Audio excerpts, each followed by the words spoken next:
I missed his memorial yesterday too, which was kind of a bummer. Okay, Merry Christmas, everyone.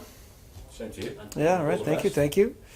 Yeah, I mean, yesterday we didn't have a bunch of guys in the mix because of a few little injuries, and then we had a sickness kind of going around the team. So, like Clicky was sick. We had a few other guys sick the night before, the day of the match.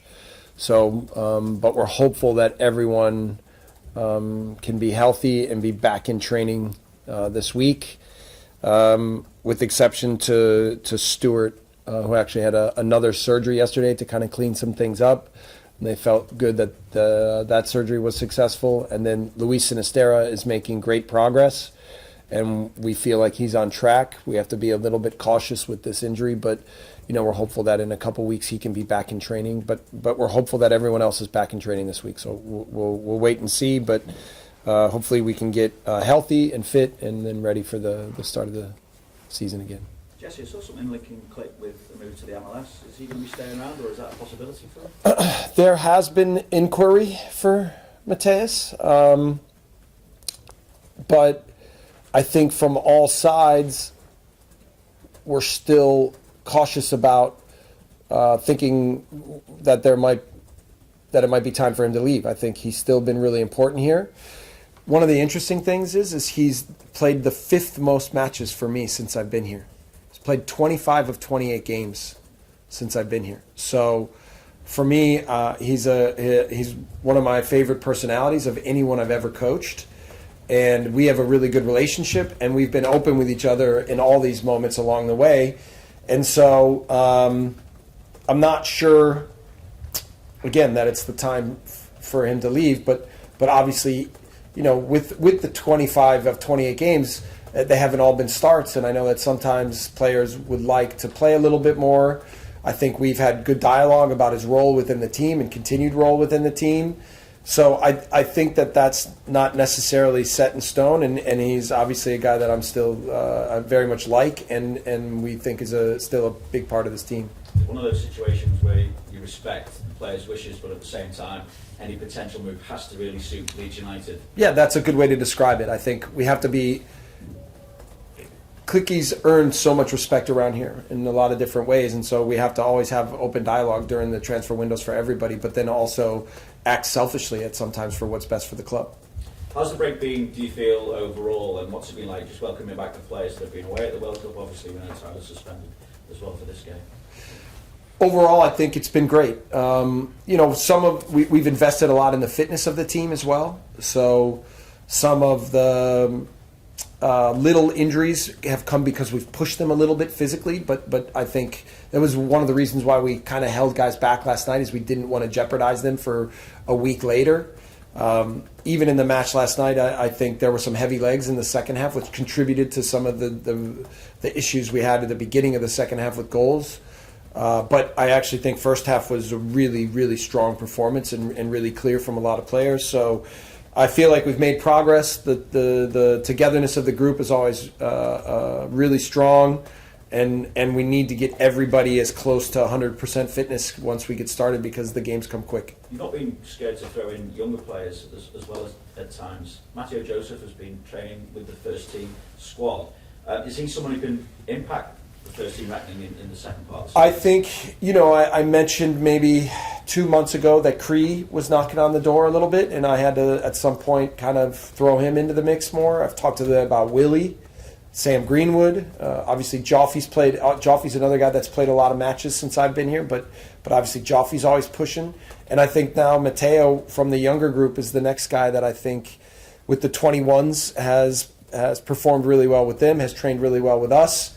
And is asking questions of myself and the staff about what his continued role should be and will be. So he's done really well. You're right about that, and we'll see what the next month brings. 11 goals in Premier League 2 and 8 appearances he's got. Yeah, he scored a lot of goals. And when he scores, he scored a few hat tricks, and he can score in bunches. So. With that in mind, though, as well, obviously, talk about you've been able to supplement the first team squad, but do you need to be active in this transfer window? Is it likely that you could bring someone in, particularly maybe a forward option at the moment? Well, here's how I want to deal with it this transfer window. Okay, obviously we're being active, and Victor and Andrea and everybody's hard at work behind the scenes. But I want to avoid from talking about it, just because it becomes a lightning rod, and everybody wants to draw attention to that, and I need to keep our attention squarely on our group and our progress. So you're going to hear more. I'm not talking about it this time around than last time.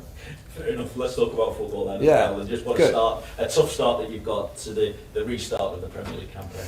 Yeah, I mean, right now it's just looking at Man City, and I would have hoped that more of the Man City players would have gone deeper in the tournament, but obviously the tournament's so competitive that it's not easy. But they just have such a great squad, and for me, the best manager in the world. A very difficult playing style to prepare for, and then when you introduce the quality that they have on the pitch, it becomes a monumental task.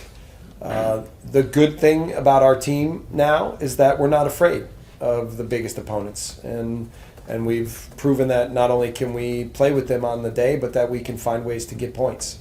So we'll use that motivation, but we'll also have to have very clear match plan and discipline and execution on the day to give ourselves a chance. And we know that, but I feel like the first day we got together, I said the standard of everything we do from here on in has to be with the Man City, the best team in the world in mind, or one of the best teams in the world. And I think that the attention to detail and concentration from the group has been for such a challenge. So, we're excited. We obviously know what happened against City last season. How do you, with the group, kind of put that out of their minds? Is it relatively straightforward to do that?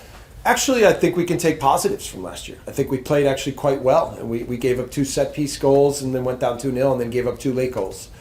Now, it wasn't good enough, and I think we've progressed a lot since then, and we believe that we can get more from it now. Really, I mean, when we had to play the 3 giants in a row last year, I think it was just about survival.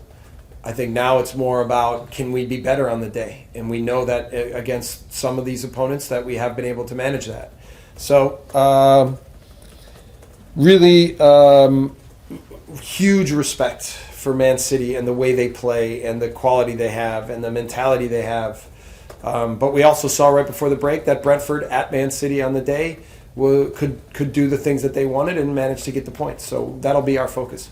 Jesse, can I just check something with you as well? Yeah. Christopher Vivell, did you work closely with him? Yeah. Just wondered what you think he'll bring to Chelsea, because obviously taking over the technical director role. Yeah, I worked with Chris at Salzburg and at Leipzig. I think Chris's greatest asset is his recruitment ability. He's assessed a lot of talent over the years and found really good players, and I think that's really what his bread and butter has been. So, I consider him a friend, and I'm happy for him and wish him the best.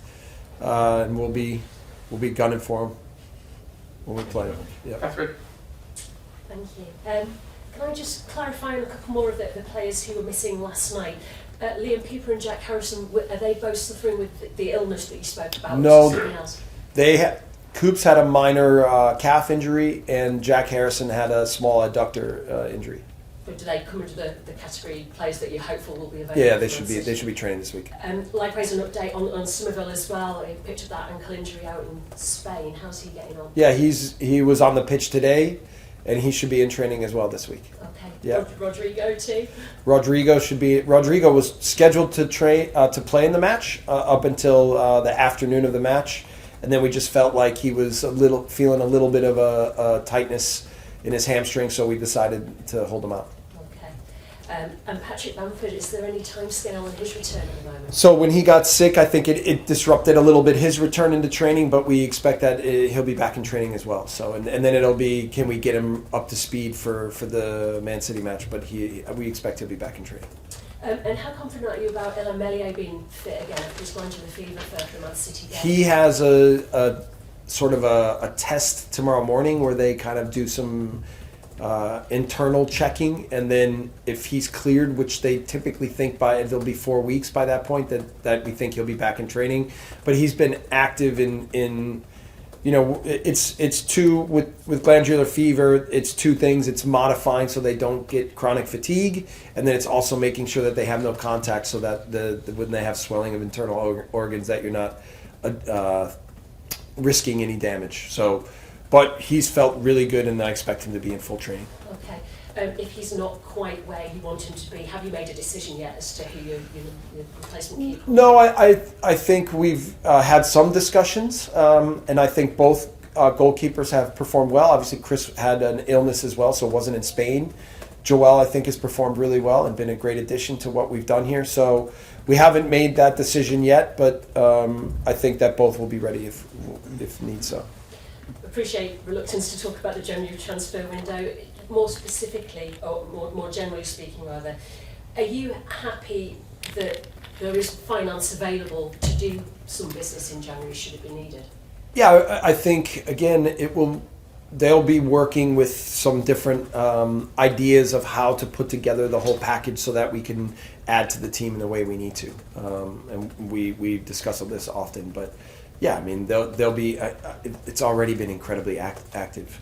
With some of the goals, I think everyone's had goals that maybe you can get players in ahead of time, right? So that you can have them even before January 1st. So, yeah, let's see how things progress. So it's not a situation where somebody would maybe need to leave in order to finance. No, I think in general, you don't want to. Like there's different strategies. I think Pep has said over the years he likes 18, senior players. Because more than that, it gets difficult to manage rotation. Then he introduces young players. Some, I've been places where they've said the number should, if you're playing in Europe, the number should be 21. I've been places where they say 20. So we're not so structured that way, and we have a lot of sort of moving pieces at different times. And we try to just look at what's the best situation for every individual, and then how it fits within the group that we're trying to push for any given time period.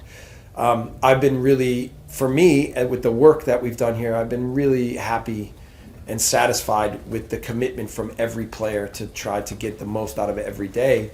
And that's ultimately more my job than telling, we need this transfer, this transfer, this transfer. One last one on looking ahead to Man City. Willie Gnonto's been a real bright spark. Is he somebody that you could see featuring against Manchester City? Yeah, for sure. I think a lot of our players that maybe if we had our full squad available, that wouldn't have gotten as much sort of preparation game time in the last few games that have performed well.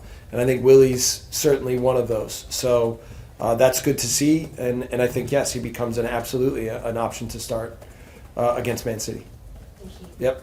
Hey, you said you think Pep's the best manager in the world. What makes him that for you? Well, maybe it's fair to say that he's the best at managing the types of players that he manages, right? Like he gets usually some of the top talent in the world, and he has over his career, and then his ability to form a team around, and a football concept around having those quality players maybe makes him among the best or the best.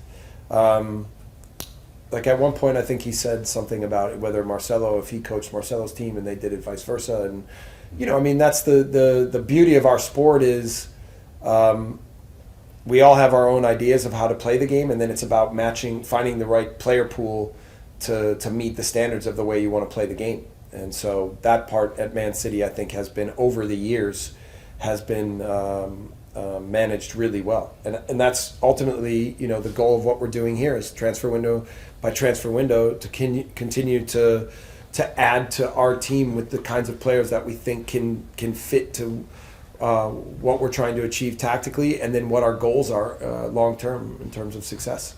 Yeah. For the past month, we've been watching some of the world's greatest stars on the biggest stage.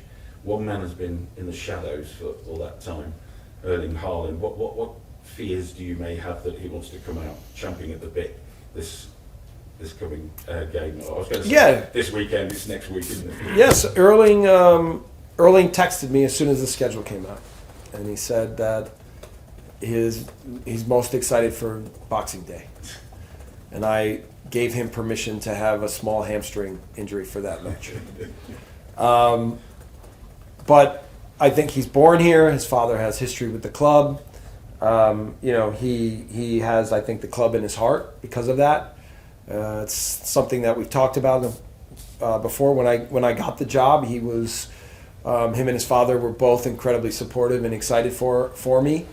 And so I think we'll expect him to be fully ready and passionate about this match, which causes issues for us. And obviously, I know how good he is, and I know how good he can be when he's at his best. So, it'll certainly be important for us to manage him on the day. I've been asked many times, how do you do that? And the answer is, I think you just have to have a keen awareness of where he is at all times and where he likes to be. And certainly it's his ability to run hard into the box, his ability to run hard in transition, his ability to do whatever it takes around the goal to get on the ends of plays. So he's often not the one that's starting the play. He's always thinking about where to be so that he can be finishing it. And his instincts in that manner are incredibly unique.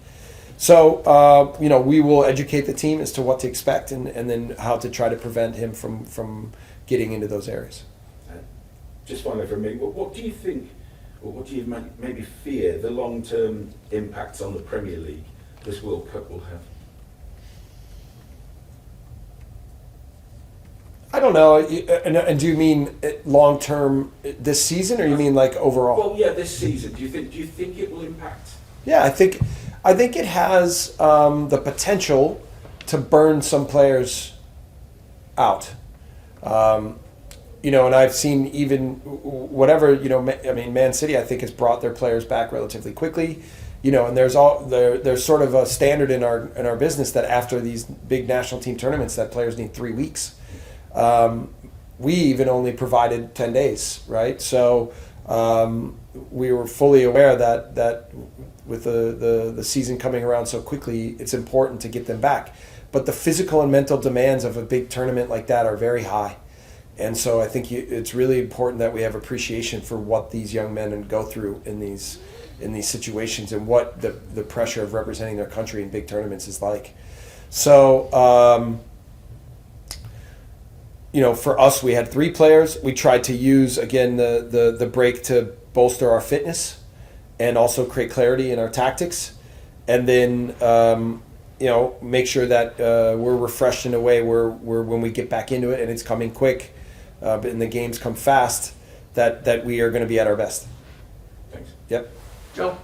Hi, Jesse. Can I just ask about Mark Jackson and what the future holds for him? I think the link with the managerial job at MK Dons.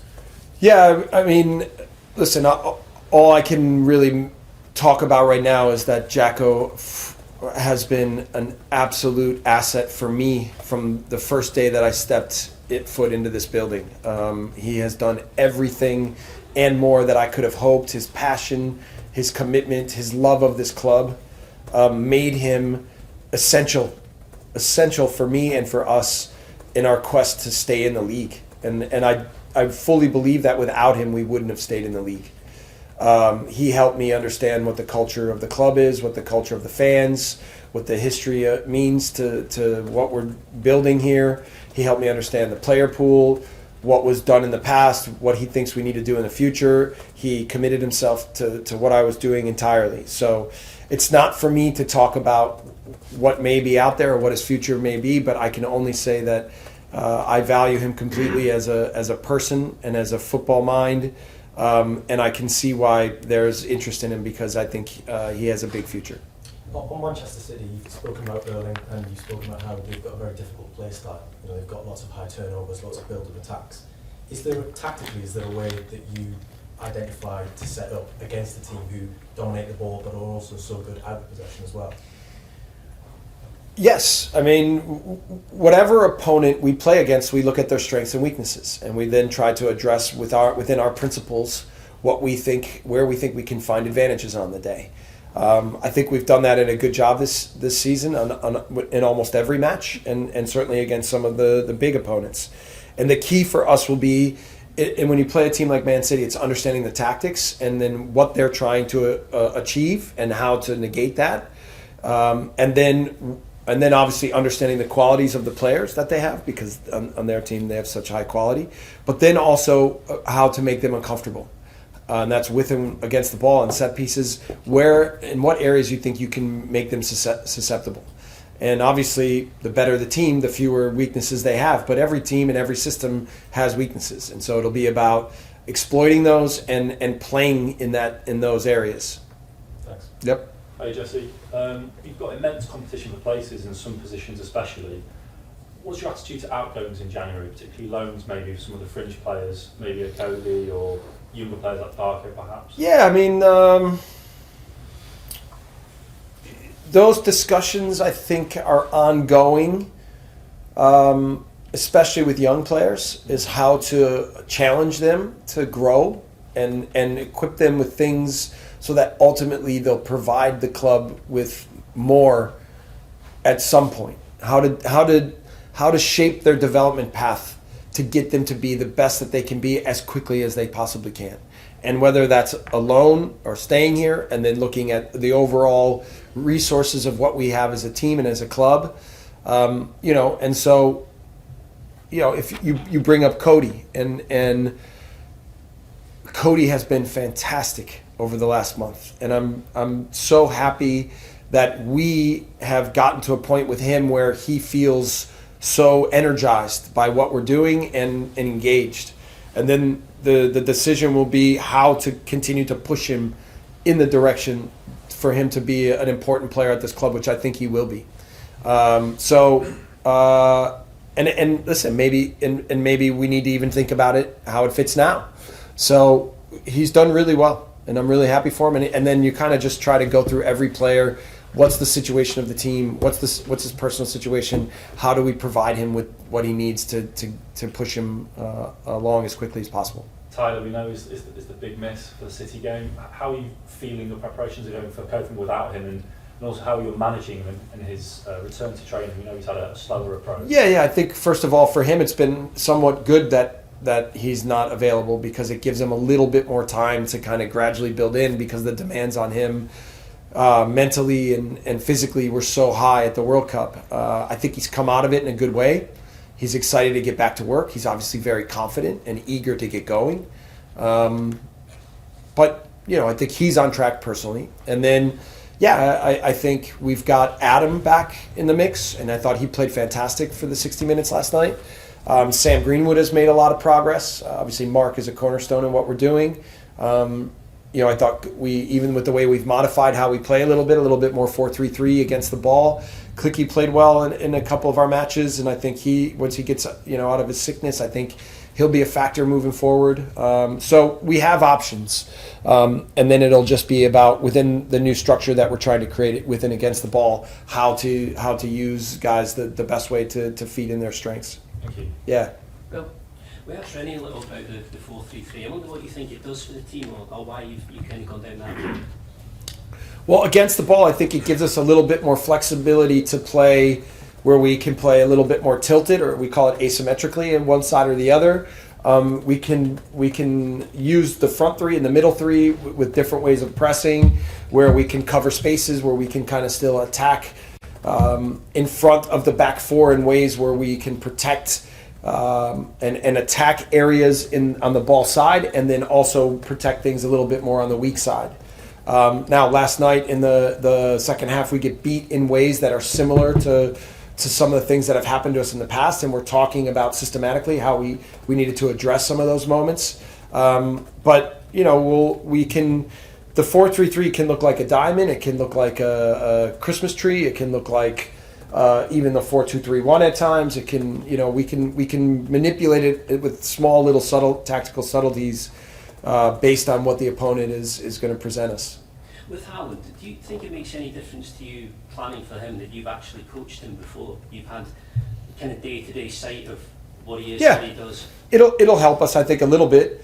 I think it'll motivate him on the day a little bit, but it'll motivate me as well.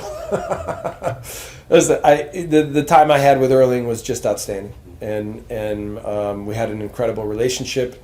He fit into the team so well. It was a really special team we had in Salzburg at the time, and everyone committed to it at a high level, and we really enjoyed the whole process. I think Erling was a real good example for all the young players there in terms of someone who had their mind entirely wrapped around football, but in a way that was fun. You know, I think you guys see that about his personality. He's obviously very serious about what he does, but he does it in a way where it's enjoyable and it's infectious for his teammates. So, in general, I mean, I have some ideas of things we will try to do, but again, it'll come down to luck on the day in certain moments and finding ways to contain him and hoping that we can still find ways to punish them as well. Okay, under embargo for 10:30 p.m. on Tuesday.